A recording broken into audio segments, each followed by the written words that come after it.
The following is a conversation with Rabbi Simon Jacobson, a speaker, educator, mentor to thousands. He's the author of the best-selling book, Toward a Meaningful Life, a William Morrow publication that has sold over 400,000 copies to date, and has been translated into Hebrew, French, Spanish, Deutsch, Portuguese, Italian, Russian, German, Hungarian, Polish, Kazakh, Georgian, and Croatian. Rabbi Jacobson heads the Meaningful Life Center, called a spiritual Starbucks by the New York Times, which brings the secular and the spiritual through a wide variety of live and online programming, presenting the universal teachings of Torah as a blueprint for life to people of all backgrounds. Rabbi Jacobson is also YouTube's rabbi of choice, with over 200,000 subscribers and over 50 million views. In our next episode, Rabbi Dr. Shlomo Brody joins us to discuss the ethics of war. We'll explore his motivations for writing on this topic, the true meaning of proportionality, and consider the implications of the religious Jewish community potentially becoming the majority in Israel. Before we begin, please share your thoughts in the comments and subscribe to the podcast for more engaging discussions. Thanks to all you listeners for taking a part in the conversation. You're listening to the Eli Fishman Podcast. Rabbi Jacobson, thank you so much for coming. The first topic I want to talk about is anti-Semitism, and I'll ask you the first question. Throughout the generations, Jews have been hated for a variety of several reasons. Are those reasons the cause for them being hated? If not, what is the root of anti-Semitism? What would you want to spell out some of the causes that you are thinking of? The first cause that comes into my mind is religion, right? They're not as us. They're not Christian. They're not Muslim, right? And we want them to be Christian, want them to be Muslim. And then there are a lot of the blood libels, right? That we were hated for. Or not hate, or just an excuse. So I don't know. Okay.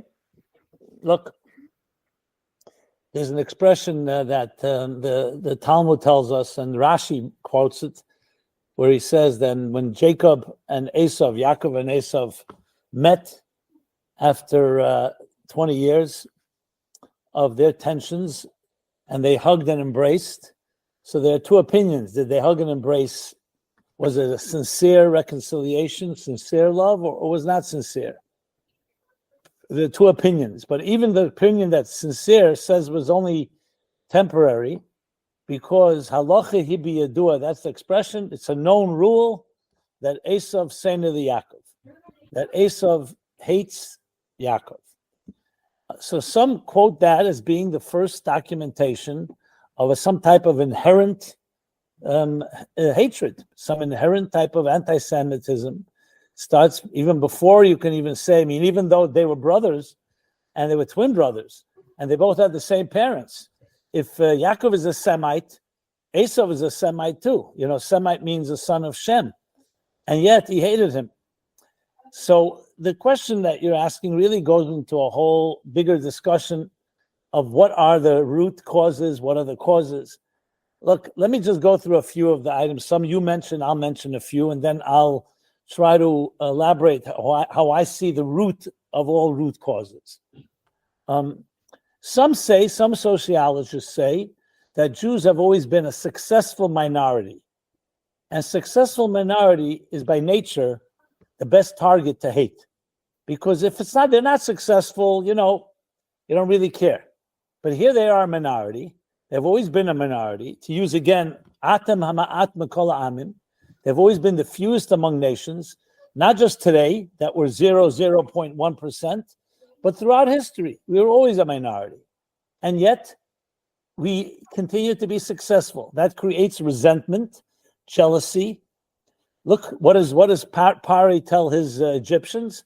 These people, these foreign people who are a minority, are going to ultimately conquer us and control us. This fear. The fear of the minority, that's especially when they're successful. So some associate it with that. Obviously, it's not a sufficient answer because there are times where we weren't so successful. Jews have suffered greatly. We weren't always prosperous. We weren't always wealthy. So you can't always say that's the case. So then there's the theory about conformity. Every majority, every group wants people to conform. You mentioned it before. We're different. The Christians want everybody to be Christian.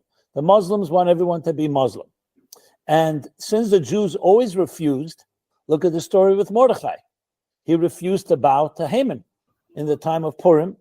Everybody else bowed to him because he was the second in command. The king had said that he is like, and he considered himself like an idol himself, a getchke.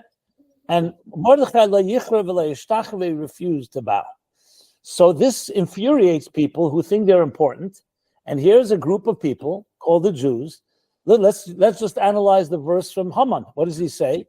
Yeshna am echad, mefuzah mefered bein ha'amim, v'deseim shenis mikol am. So let's translate what that means.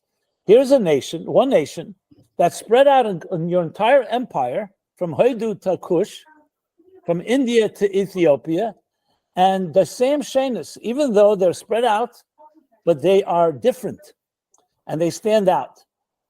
I don't want to say lahavdil because Haman and Hitler in Mein Kampf said something similar. When you read Mein Kampf, and I have to admit I did look at it, I wanted to see how he looked at it. He says in Vienna, he looked at it and said, what is this Jew that always stands out? They're always different.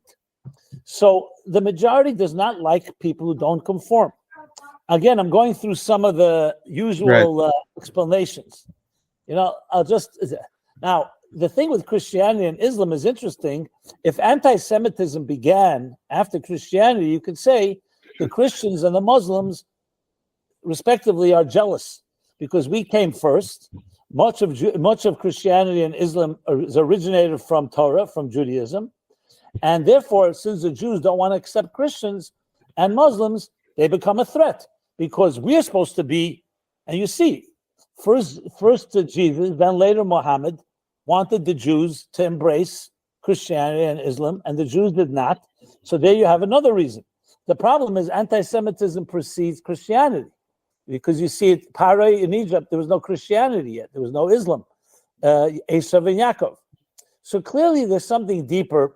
So without dismissing any of these reasons, I'm sure they all are legitimate to some extent. I think that there's I believe that the deepest reason is something far more cosmic and spiritual. Mm-hmm. Let's just go back to the history of human history. What did Avram Avinu, what did Abraham represent? He grew up in a pagan world.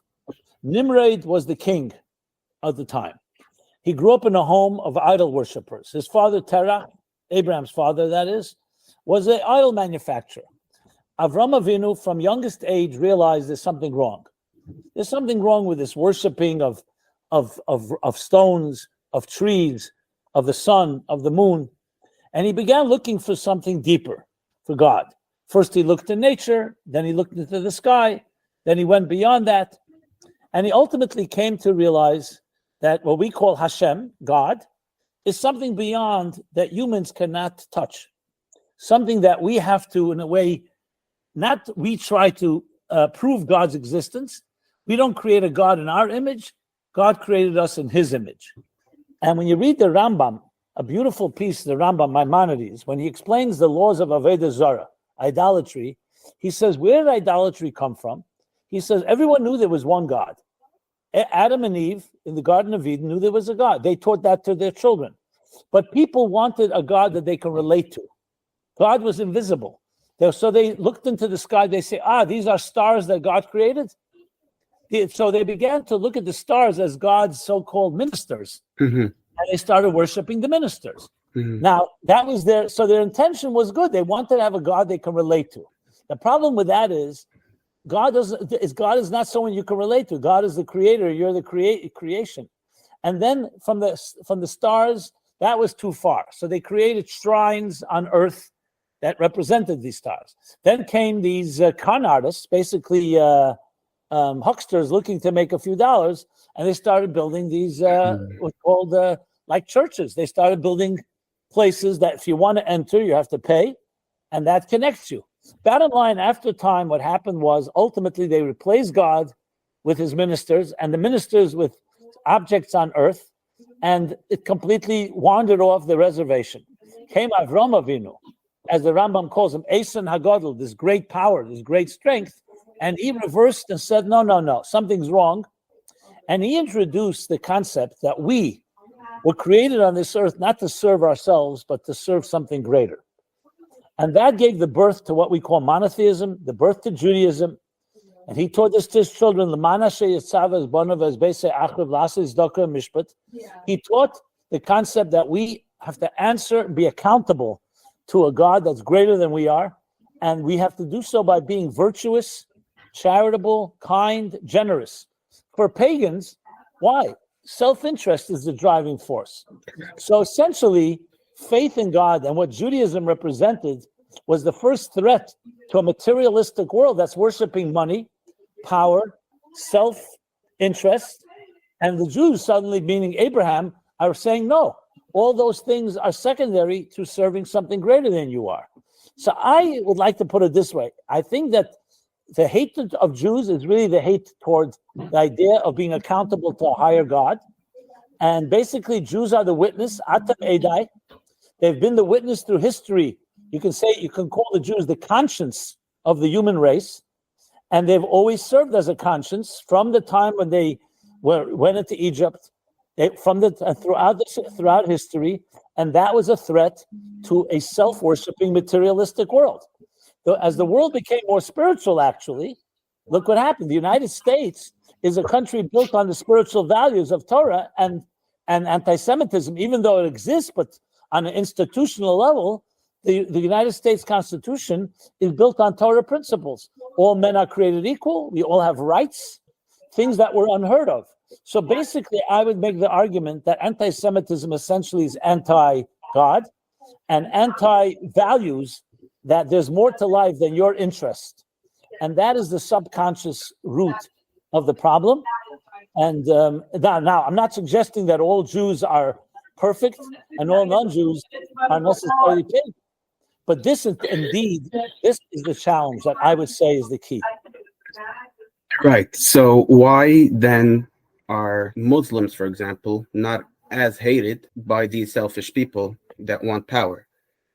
Well, you know something? Muslims were hated by the Christians. They were a threat to Christians, and Muslims and Christians were at war for a long, long time. My answer to that would be because the Jews are the original ones. Right. At the end of the day, the Jews are the original ones. I am not sure. I believe that if Muslims were around in Europe and Hitler saw them, he probably would target them too, not just Jews. But the Jews are the original. I once read somewhere anti-Semitic literature that said that all religions are all bastardized Judaism. Christianity and Muslim are basically Judaism, different variations. So I think that anti-Semitic, because the Jew is the original source of it all. Right. But it's a good question. I think once the Jews are targeted, it just they become the easy target. And another thing, until recently, Jews were everywhere. In every country in the world, Jews were found. Muslims and Christians, Muslims, let's start with Muslims. Muslims were not, till recently, they were more or less in their areas. They were not found in Europe. When did Muslims come to the United States? Only recently. But I still think at the heart of it, look, there's many ways to analyze this further, but this is my take on it. Your take on the root of anti-Semitism is anti-God by people who are selfish. Yeah, well, basically the Gentile world for thousands of years was that way. But you know what? As I said, as the Gentile world became more civil and more, I will say, more faith and more belief and more embracing values, that's the thing. Human values, they became kinder to Jews. Right. So all these years where Muslims really hated, where Christians, hated the Jews, there's some truth to that they wanted Jews to become Christian, right? Because your theory ultimately is not 100% when it comes to a different religion. Does that make sense? Yeah, no, I understand what you're saying, because the Christians, they embrace these values as well. Right. I think that when it comes to Christianity, I mean, they will claim that the Jews were Christ killers, that we killed. Now, the fact of the matter is, Yoshke, or Jesus, whatever you want to call him, was for all practical purposes a religious Jew. Even though he did many things that broke the Torah, but at the end of the day, he never forsaken Judaism. He remained a Jew. So I think when you get to that, what happens is that if Christianity believe, like they call the New Testament, that Jesus was the continuation of Judaism, and so if Judaism reject him, basically, as long as Jews are around, it's a rejection of their whole faith system. So in a way, it continues the same idea. But they think that they replaced the Jews, and the Jews wouldn't accept that. So that, to me, definitely adds to the whole picture. Right. Like, for example, we don't have a problem. We're not trying to convert Christians to Judaism, but they consider it to be a big prize to convert a Jew to Christianity, as do Muslims. And that's why they insisted. So from our point of view, I'm going to just quote Maimonides. The Rambam says that Christianity, for all its faults, helped pave the way to Mashiach, because it introduced certain concepts of unity and certain concepts of values that come from Torah. So there you have to add to the equation that there is simply like a threat. Jews were the ones that were first, and as long as we're around, what do we need Christians for? So in a way, it's like Judaism itself, the very fact that Jews remain is like essentially a rejection of everything they stand for. The next question I have is, what are some of the most popular arguments anti-Semites nowadays use to spread Jew hatred that should raise a red flag when you hear it? Well, firstly, I think in general, I'll make a statement that goes far beyond anti-Semitism. Anyone that spreads hatred or discrimination or racism, you don't just take it at face value. What I mean by that is everybody is innocent until proven guilty. So if someone gets up and says that Jews drink Christian blood in their matzah for Passover, we don't have to be on the defensive. If you're an intelligent person, you have to ask the first question, where do you get that from? Why would you make such an accusation? In other words, what people are buying into are just untruths. It's like I would say to somebody, hey, when are you going to stop beating your wife? You can't make an assumption like that. Mm-hmm. So I think the first thing is whenever you hear a statement about, and I would say the same thing if someone told me that all Chinese murder children or all blacks are rapists, I would not just accept that. Why would you say that? You want to say you have some evidence on certain individuals? Fine, let's talk about that. I was once on a very anti-Semitic radio show from Pittsburgh. Mm-hmm. And they said that to me. They said, the Jews suck the blood of all the weak by, being they own buildings and they charge high rent. So I said, how can you make such a statement? I'm a Jew. I don't own any buildings. Whose blood am I sucking? So I would say for an intelligent person, remember I saying intelligent person, remember haters don't need justification. But if you want to smoke out a hater, all you have to ask yourself is, what are you saying? Based on what? What are you saying right now? You want to say there's a Jew that you don't like? Someone did something to you? That's an individual. So I think the first red flag is if somebody classifies a whole group, you have to ask based on what?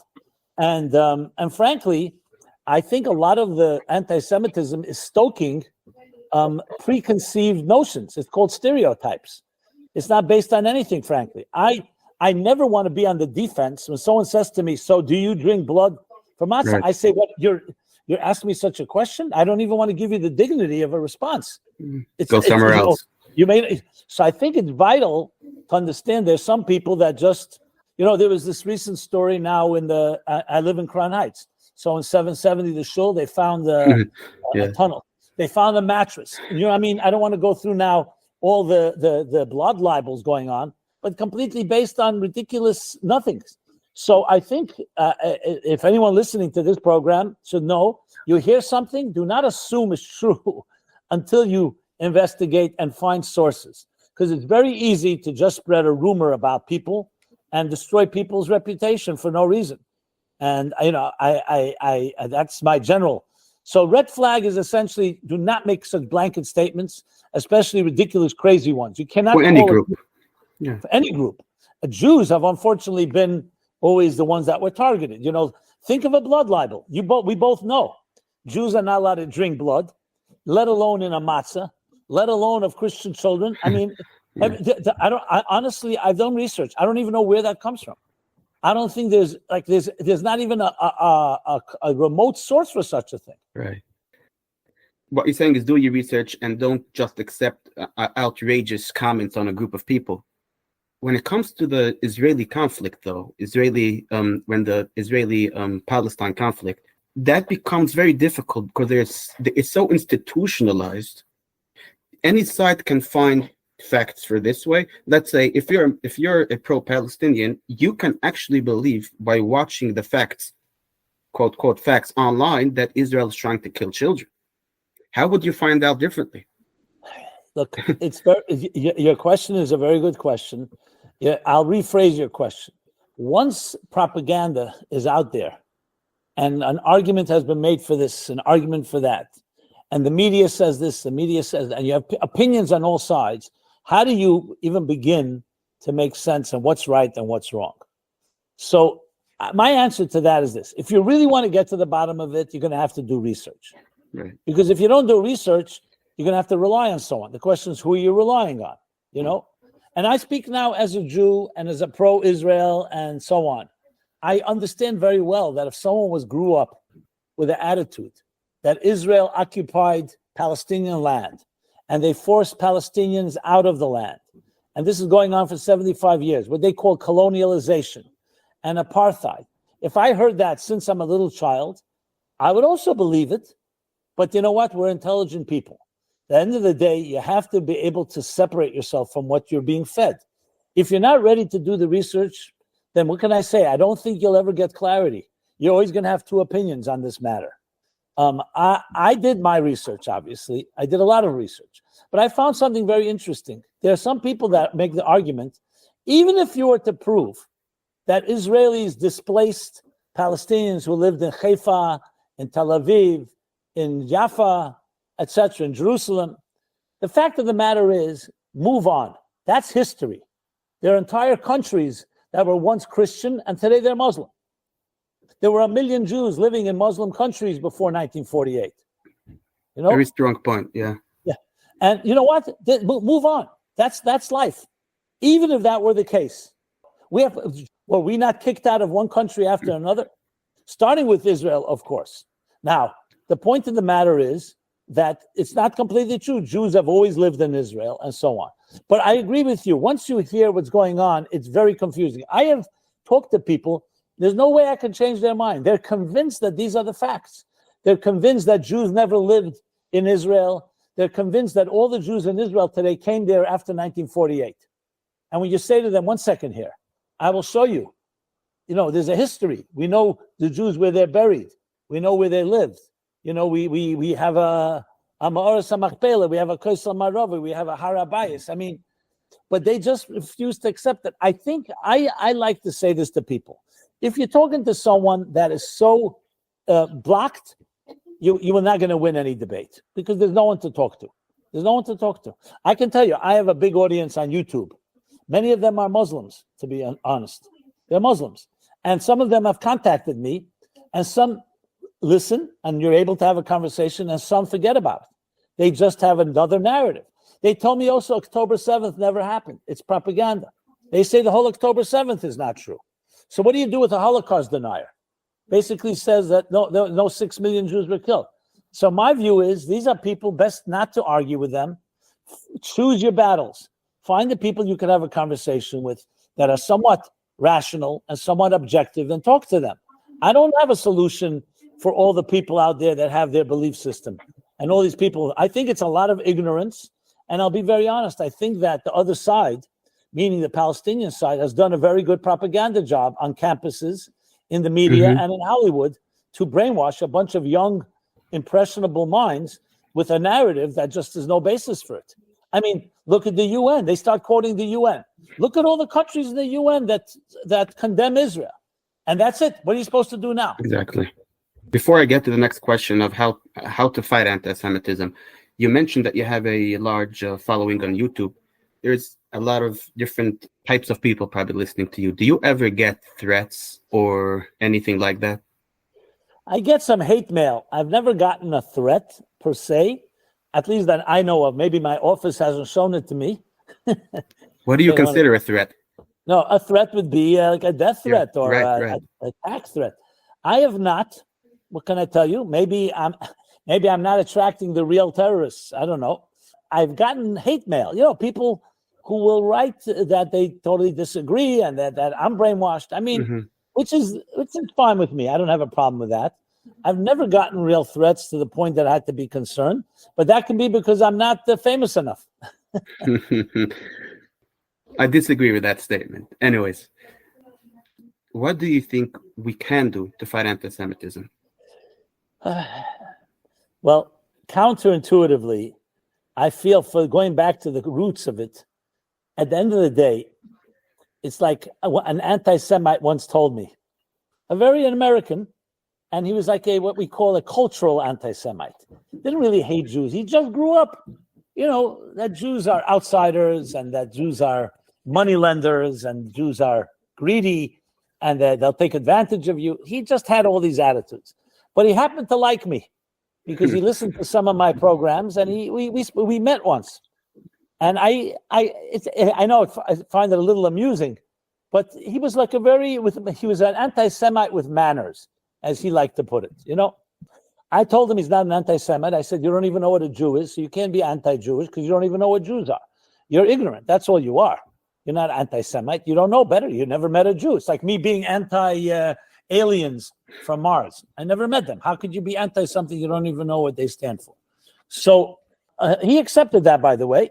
But interestingly, when he's an intelligent guy, and he's brainwashed from childhood, so it's not really, he doesn't have any animosity. He's not hateful. He's not going to demonstrate against Israel. He's not that type. But he has what they say, childhood gifts of the Yankees.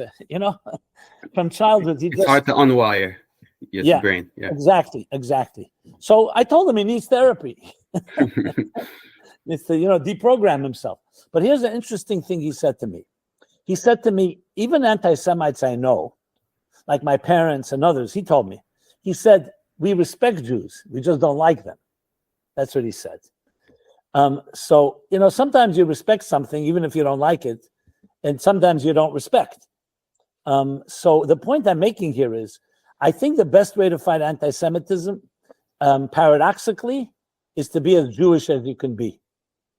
Most people think, let's take off our yarmulke, hide the fact that we're Jewish because we're going to incite them. How many Jews remember when Joe Lieberman ran for vice president with Al Gore? Many Jews said, Jews have to keep a low profile. Don't be too obvious because then they'll target us. I understand the paranoia, what happened in Germany and what happened in Spain and etc. But I find that when a Jew speaks very proudly what Judaism stands for, and I don't mean a Jew per se, morality.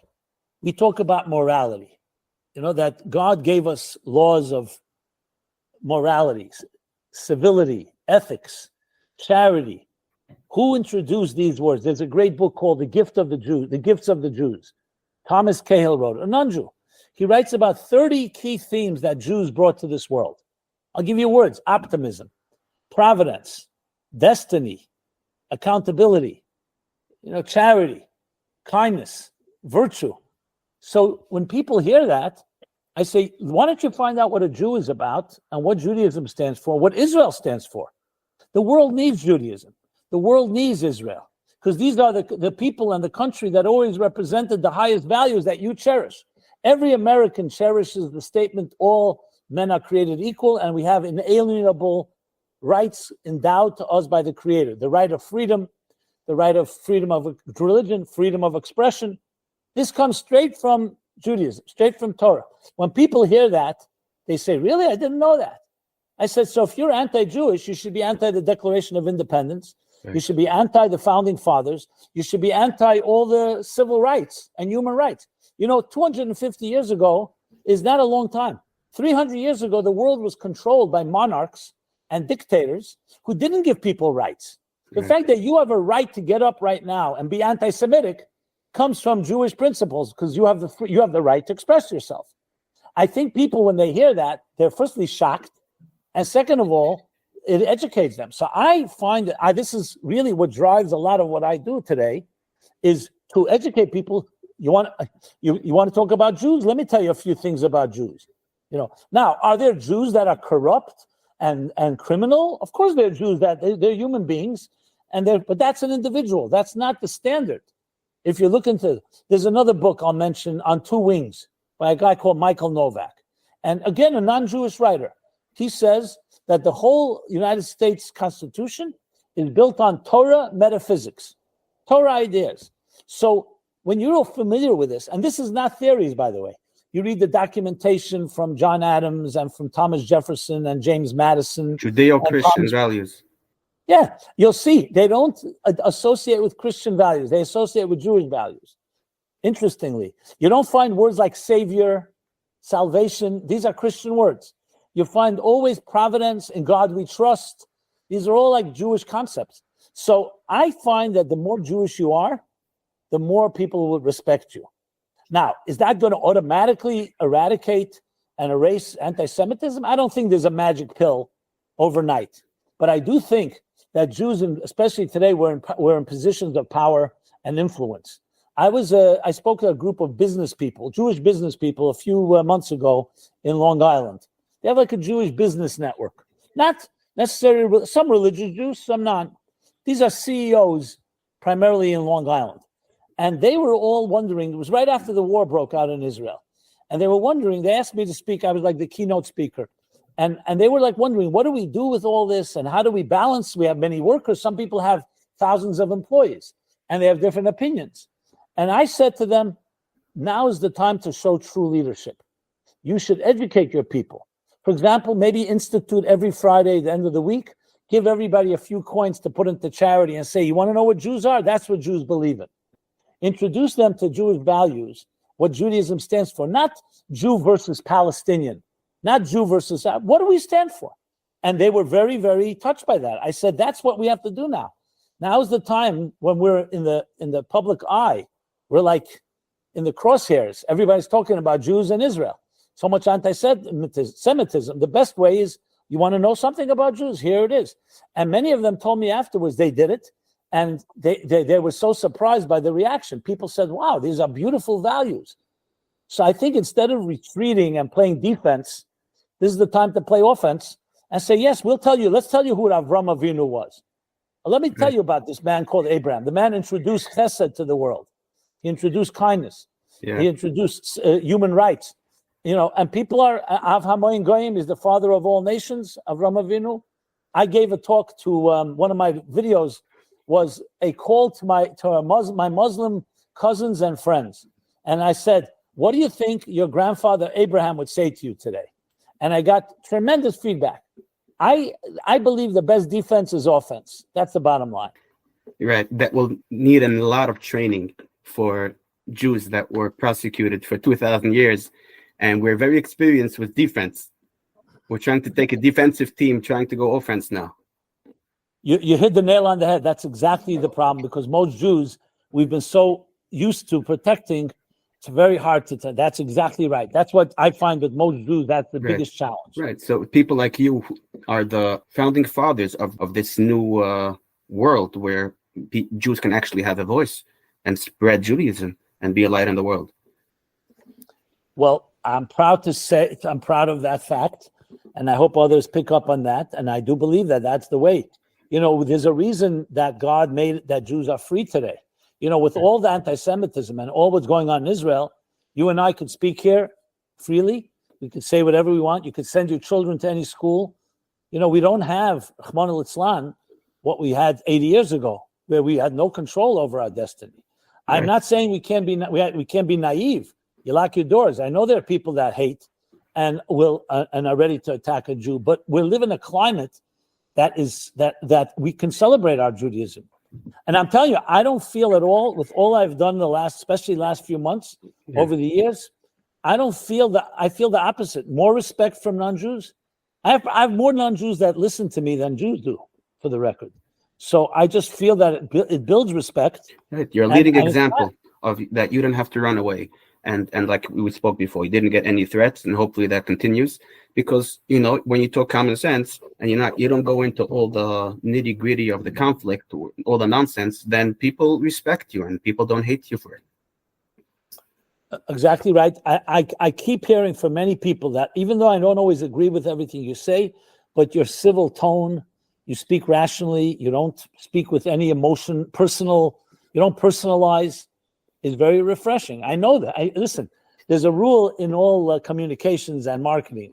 It's not what you say, it's how you say it. Right. You could say the same thing the wrong way and you'll turn everyone off. You say the same thing, even if it's controversial, you say it in the right way, people will listen. They may not always agree, but at least you're making a case for it. Divrei chachamim benachas nishmon. You have to speak with pleasantly. You have to speak with a certain balance, not with vitriol, not with hatred, and not with anger. Listen, I'm plenty angry. Who's not angry when you hear what happened on Shmini Atzeres on October 7th? Whose blood doesn't boil when you hear what the Nazis did to our brothers and sisters, and they would have done it to me and my children and you and your children were we there? Of course my blood boils, but I've been trained to take that boiling blood and all that even anger and passion and channel it into a positive energy of building a better world. Wow, that's a very inspirational message. We still have 10 minutes left, so we won't be able to get to everything, but I'll start going into the focusing more on we can always do part 2. Thank you. I'll start focusing more on the Israeli-Palestinian conflict. Pro-Palestinians claim that Muslims and Jews had a beautiful and peaceful history. Jews may have been second-class citizens in Muslim-dominated countries, but they were not prosecuted like the Christians did to us in the West. All of this came to an end when Jews came to Israel in 1948. Is that true? It's not true. In 1929, there was a pogrom in Hebron. 1929, if I know my numbers, is long before 1948. Mm-hmm. We go in the late 19th century. You'll so find a disclaimer there in 1929 is Jews were coming up to Israel then already, right? They were, yeah. But what are we saying? What are we saying? That as long as Jews don't come to Israel, exactly, Muslims will live in peace with them. Yeah, That's what they're saying. So let's if anyone knows, let's start with history, and then I'll address that. Muhammad, the founder of Islam, first came to the Jews because, like the Christians, he thought the Jews would be receptive to his message. And when they rejected him, he became a rabid anti-Semite, and he called for war against Jews. I happen to read the Quran, okay? The Quran has lines that Hamas has in their constitution that says, find a Jew behind every stone, behind every tree, and kill him. This is not 1948 literature. This is literature goes back from the 6th, 7th century. So I'd like to hear how Muslims explain that. And not only that, they quote it. So that's number one. Now, is it true that there were periods in history that Muslims were kind to Jews, kinder than Christians? Yes, I acknowledge that. There were times in Turkey, I've heard from families that lived in different places that they were, but precisely, it wasn't just the second-class citizens, it was because in Muslim theology, and this is key, they feel that they are the chosen people now, and the Jews and the Christians have to worship the Muslims, and the Muslims have to control the world. So as long as Jews accept that, that would be like the Jews accepting being slaves in Egypt, then no problem. You'll live in peace with us. That's which I find interesting, that they believe in what you just said, and the other hand consider themselves the victims. So they go on offense, but on the other hand, they consider themselves the victims of being prosecuted when they believe that everybody needs to become Muslim. Yeah, and the fact of the matter is, in Muslim theology, it's very clear. Even a little sliver of land, even 1 inch, that does not belong to Muslims, belongs to Jews, is for them a desecration against God. And they just refuse to accept the idea that this is a Jewish homeland, that we say, that we came from there, that we have a Temple Mount. I mean, they will even say you have no proof that the Beis Hamikdash was there. They make such claims. So let me say, every lie has some truth to it. Is it true that throughout history there were times that Muslims were kind to Jews, or at least did not attack them? Yes, that is true. In times that they were better to Jews than Christians were. But it's not just that Jews moved to Israel. It was always for them, if Jews become a powerful people, then for them, like I said before about Christians, it's essentially for them it invalidates them, and they cannot accept that, and it's simple as that. I'll go a step further. Would they accept that Jews have a right to live anywhere in this land of Israel or not? I think if the push comes to shove, they will say no. They'll say you can live, but under our control. That's what they'll say. Right. Exactly. But they claim that under their control, we always lived in peace. And so why can't we now do it the other way around? Let them be under Jewish control, and we'll also live in peace. I agree. I agree. This is a talking point that you hear all the time when you listen to the pro-Palestinian side. So that's why I was asking, is it true? And does it even make a difference? Even if it is true, does it even make a difference? Right. So exactly. Using this argument, there are those who claim that they are not anti-Semitic but anti-Zionists. Is that a valid argument? Well, let me ask you something. On October 7th, when Hamas went to massacre brutally, did they ask people if they're Jews or Zionists? Did they distinguish? No. So that's ridiculous. It's such a propaganda line that I can't even begin to tell you. That's like as a lie as it gets. Is it like they're not targeting Jews, they're targeting Zionists? So then they should only go for Zionists. Right. And what they claim is that the Zionist movement, but not Jews. I mean, Hamas, they would agree is wrong, right? Hamas. I think what they're trying to say is the same thing in the first question. As long as you're Jewish, but you don't come and live, or at least as a majority that controls Israel, that's fine. That's called Zionism. By them, Zionism means that Jews control Israel. I think that's what they mean. Jews should stay in exile and be controlled by other nations. That's the goal. Do you think that when the Arabs or the Muslims attack Jews, will they not attack the Rahman al-Islam, those Naturi Karta that march with them? You think that they would be No, they've said they would. They openly said they would. Yeah, I've heard that before. It's just they're using them now. They're being used. Yeah, exactly. And the anger that you see on college campuses and all over the world, what is it coming from? It's good you mentioned anger, because I should have mentioned it before. I want to say another thing. The first, I don't know how graphic I can be on this show, but I'll say this.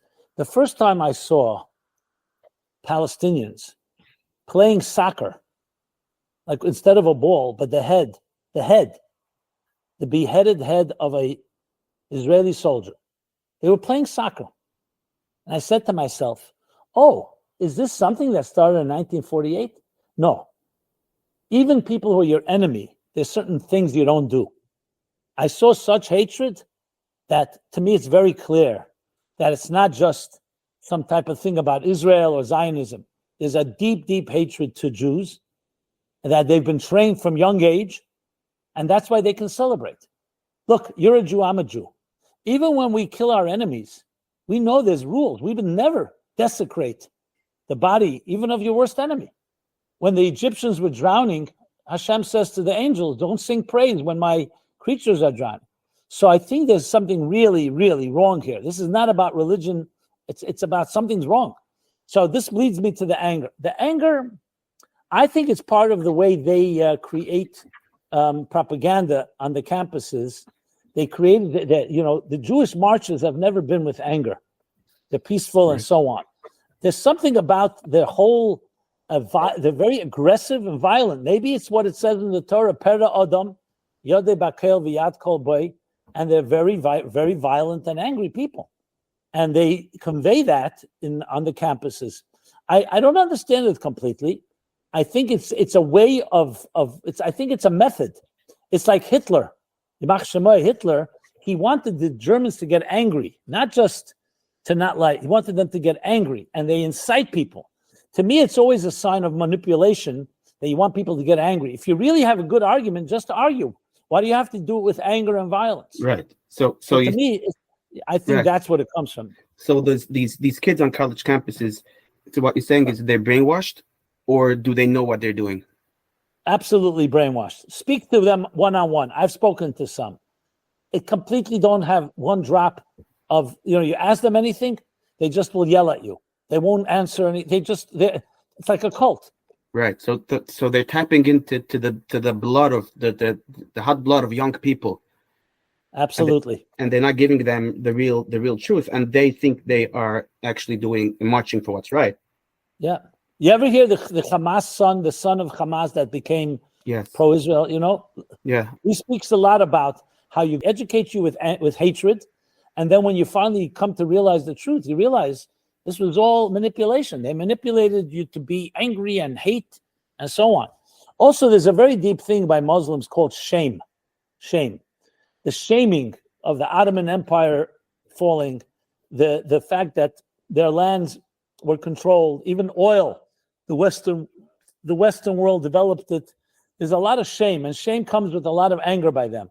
They feel like, they need, like in these very tribal communities, shame is one of the worst things. If like your daughter was unfortunately, let's say, raped, you can kill her because of the shame she brought to you. It's pride. Their pride. It's a Western pride and shame, right? It's a Western value we don't understand, but for them, shame is worse than death. And I think a lot of this is about that. Like they feed on that shame. Right.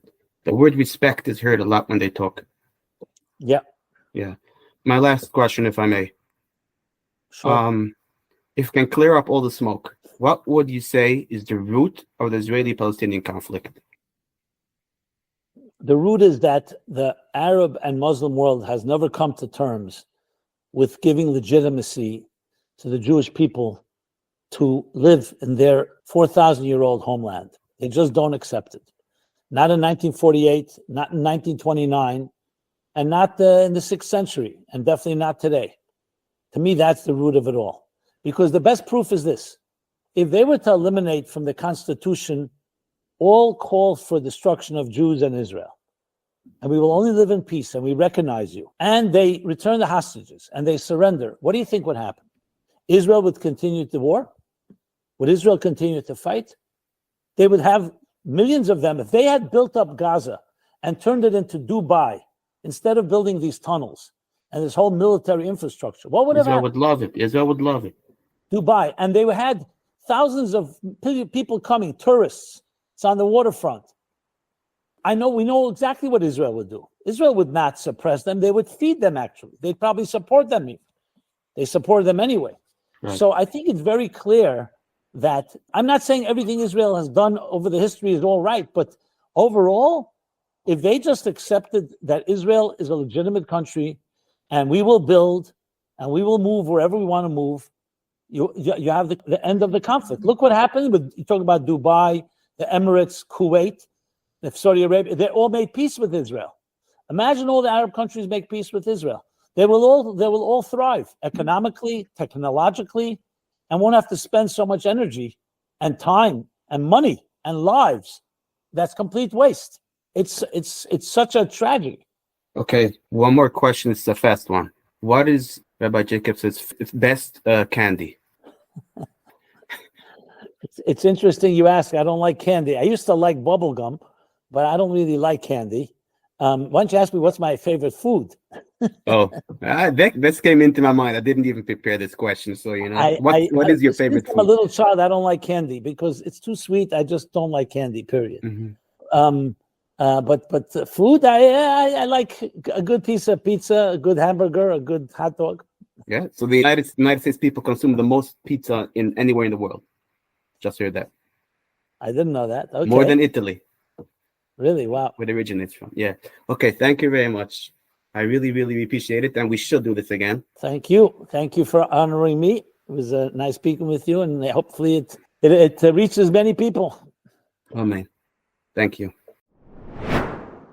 Thank you so much for tuning in to the Elliot Fishman podcast. Please remember to subscribe and share your thoughts in the comments. Until next time, I wish you all the best. Goodbye.